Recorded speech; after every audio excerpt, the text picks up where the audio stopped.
Čauko, ja som Mateo a toto je môj druhý deň v Gruzínsku na ski Alpoch. Dneska som sa odviezol s nejakými Slovákmi do strediska TED Nuldy. Začínam z 2200 nadmorskej výšky a stredisko ide až do 3200 cca. Potom sa ďalej pokračuje do 4800 až na TED Nuldy kopec. Tak, šlapem hore, tie zjazdovky sú tu fakt, že super. Ten sneh, to je všetko prírodný. Výhľad dneska nič moc, ale však je tu krásne, je tu prašan, takže to bude super. Došiel som do cca 2700, lavinová trojka svieti a hore vyzerá, že to už neťahá.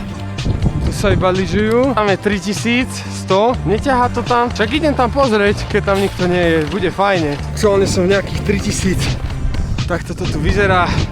No a tam hore sa ide ešte do nejak 3200, učí taká 80-ka, hlásili minus 22 stupňov, takže pocitovka môže byť ešte nižšia. Ruky mi celkom mrznú a aktuálne som teda 3100, 200, to je najvyššia lanovka, fajne to fučí. No a tu niekde sa pokračuje na TED Nuldy do 4800. Idem sa teraz obliecť, dať dole pásy a idem naspäť.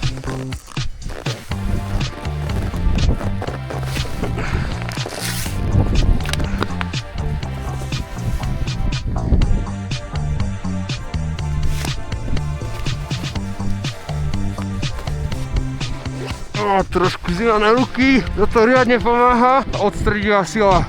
Môžeme ísť na to.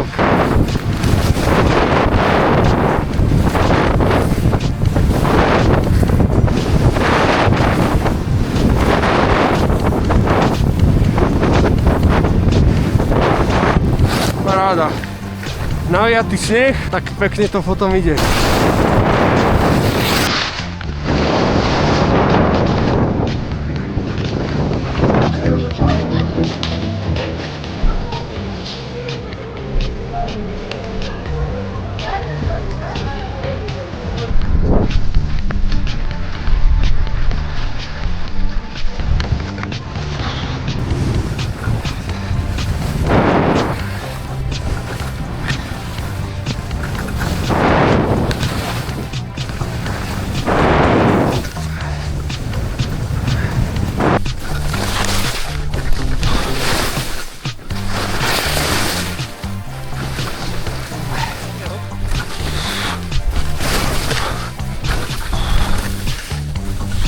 Fajne.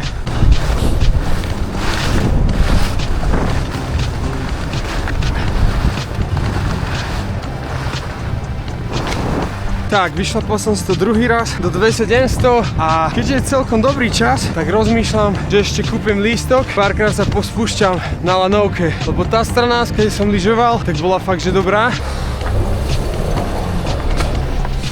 Tak, lístok na lanovku kúpený. A idem ešte trošku polyžovať ten zvyšný čas, čo mám. Dám si pekne bublinu. No a týmto dnešný deň už aj končí, takže toto bol môj druhý deň v Gruzínsku a určite sleduj, lebo zajtra to bude opäť zaujímavé. Takže čauko.